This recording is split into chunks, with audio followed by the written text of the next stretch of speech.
Hey everybody, Frank Finance here. Hope you're having a wonderful day. Today we're going to be doing a stock analysis on Meta, ticker symbol META. In today's stock analysis, I'm going to be sharing my price target. We're going to look at earnings and earnings highlights. I'm going to share my DCF model and show any updates. And lastly, I'll give my final thoughts on Meta as an investment. All right, jumping into my price target for Meta. I currently have them at $220 in the next 12 months, indicating about a 37% upside from where they're currently trading around $160 a share.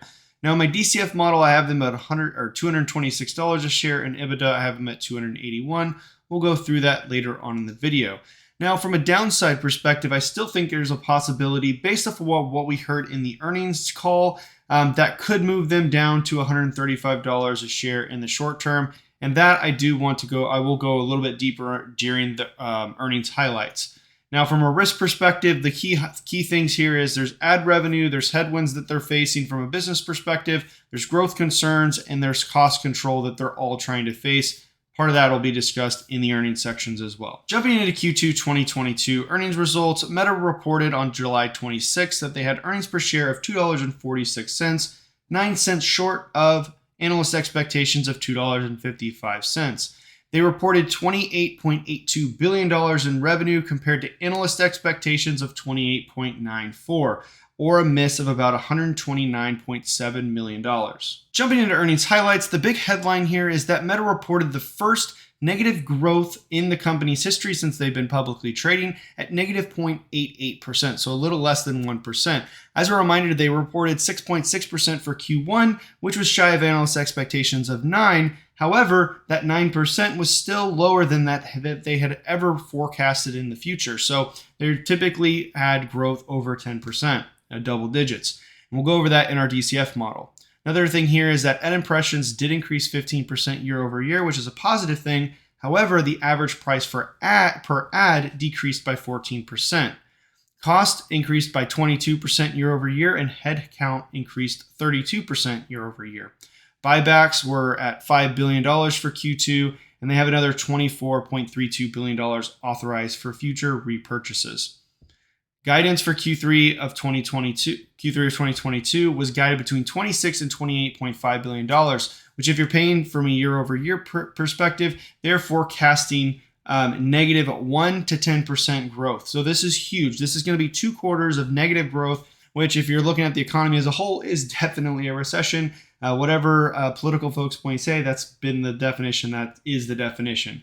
Now, that being said, that has been primarily driven by weak advertising demand, also driven by foreign currency headwind of 6% year-over-year revenue growth. Also, Reality Labs revenue is going to be lower in Q3 than it was in Q2 of this year. And lastly, to end on a high note, they are going to lower their 2022 overall expenses from $87 to $92 billion down to $85 to $88 billion. So before we jump into the DCF model, I really wanted to go into the strong downtrend we see with Meta right now. So currently, if you look at the 200-day moving average, it's somewhere sitting around $247 a share. If you look at the 50-day moving average, it's at $174 a share, and the current share price is somewhere around $160 a share.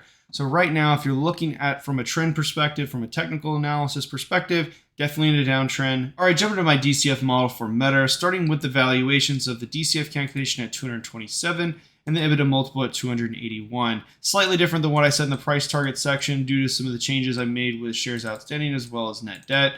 And starting with growth rate. So to begin the year, I had this at double digits. Or at the beginning of the year, I had it at double digits. We lowered that down until I believe around 9%. And this has been since lowered. I debated between 0% and negative 5%. In order to keep this more conservative, I went with negative 5. We're looking at growth in Q2, again at negative 1. Q3 could be all the way down to 10%. So I'm trying to think, okay, what is Q4 going to look like? What is Q3 going to look like? If we try to do something conservative and say, okay, well, if we had 6, negative 1, 10, and whatever, hopefully Q4 is more positive. It could actually be lower than 5% if we see that. It could actually be closer to 7% based off of what I'm saying on the downside. So from a conservative perspective, I'm leaving it at negative 5. You could also argue against that. So for growth rate, I have them at 5%, 15, 12, 8, and 6. Current shares outstanding at 2.7 billion. And we have long-term debt, net debt at 3.9. Long-term growth rate at 4%.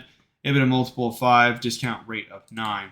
Now, if we go down and look at some of our valuation metrics, the things that we use to test this thing is we look at revenue growth. First thing you want to look at here is, I mean, they've had very strong growth over the last 7-8 years. And again, all these things have been above 20%. And honestly, this is going to be possibly the first down year moving forward. If you look at the growth rates I have after 2022, 15%, 12, 8, 6, these are all significantly lower than the previous revenue growth rates. And all this is a very, in my opinion, pessimistic on what Facebook can do moving forward. If ad revenue comes back, comes back really strong, we could see that expand very, much higher. But that's yet to be determined. We need to be conservative in these models. If we look at the free cash flow ratio, which again is just a conversion of revenue into free cash flow from a bottom line perspective. But looking at, I'm just kind of tapering that off from where they're currently been going from 44% all the way down to where they're at 32. Lowest has been at 26%. So I'm just tapering them from 27 down to 23%. And the EBITDA ratio, very similar thing is you've been seeing that EBITDA ratio kind of erode over the last 7-8 years, slowly, mind you.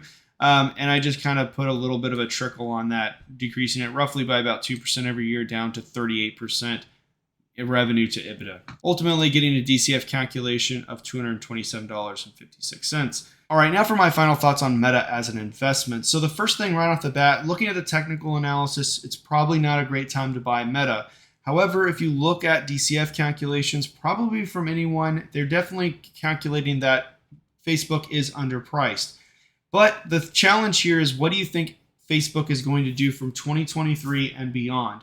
It looks like 2022, they could possibly have negative growth year over year from a year over year perspective. I think that's going to be a little bit of a shocker. It's not exactly, when we were looking at end of year 2021 results, and there was the big bomb there when they dropped, and they had a huge drop from over $300 a share down to $250. I think that was a really big hit, and no one thought that they were going to be super close to 0% growth for the year. They thought they were going to be closer, significantly lower than what they've done in the past, mind you, but 9%, somewhere between 9 and 10%, I think most people were forecasting. But looking at this, I think if you're looking at how they're guiding for Q3, what is Q4 really going to look like? Likely it's going to be a mirror, if not a little bit of dissolving there. The real question is, will things recover in 2023? In my model, I currently have them expanding at 15% for Q3, which is still relatively conservative on what they've been able to do in the previous years leading up to 2022. So there's a determination here, as if you think that Facebook, again, if you're going to be holding it for the long term, if you're going to 10 years out, I do think Facebook is a decent, has a decent risk reward perspective here. They do issue and have strong free cash flow, which is what you want to see as an investor. The investments that they're making in Reality Labs and some of the metaverse stuff, in my opinion, is a little concerning. If they just drop that altogether, you would have a very strong financial company. They're sinking a lot of money into that, and it's definitely taken away from their free cash flow. So just eliminating that line of business would do wonders for the company. I highly doubt it at this point, considering they changed the name of the company from Facebook to Meta, and a large percentage of what's driving that growth is in Reality Labs. So all that being said is, Facebook right now is, if in the short term, I do think there may be some more headwinds abound. I haven't really seen any major headlines talking about them hinting at up to negative 10% growth for Q3. But if that does come into fruition, I think it's going to be a little bit of a shocker for a lot of folks. And the real question here is what's going to happen in Q4. Now, in my opinion, I think anywhere under $150 is a very strong buy. I think if you're getting to that $135 where I have the downside risk, I definitely think that's a really good opportunity. I think at that point, you're really pricing in the negative growth for Q3 and Q4. And so, and you're kind of ignoring that at $135 a share, even with their compressed margins, you're still going to have a really, really good valuation from a price to earnings perspective. So I really do think, again, this is going to be an interesting one. You really don't see companies like Facebook trading at such low multiples. Again, for right now, it's for good reason. because there's uncertainty on what's going to happen moving forward. I think some of this you really need to think on: how is the ad business going to recover? Are they staying competitive in the short form business? Are there platforms keeping folks on board? From all the active user perspective, everything seems normal there. It's really just, can they keep their margins up? Can they continue to can they recover their ad business and start to grow that back out? And those are going to be the headwinds that they're facing right now that they need to be able to overcome. And again, just a reminder, there are some of those headwinds that were caused by the privacy changes made by Apple and some other things among that. So just those are some things to keep in mind as an investor. Hope you enjoyed this content. If you like this type of content, please consider subscribing, hit the like button. My name is Frank Finance, out.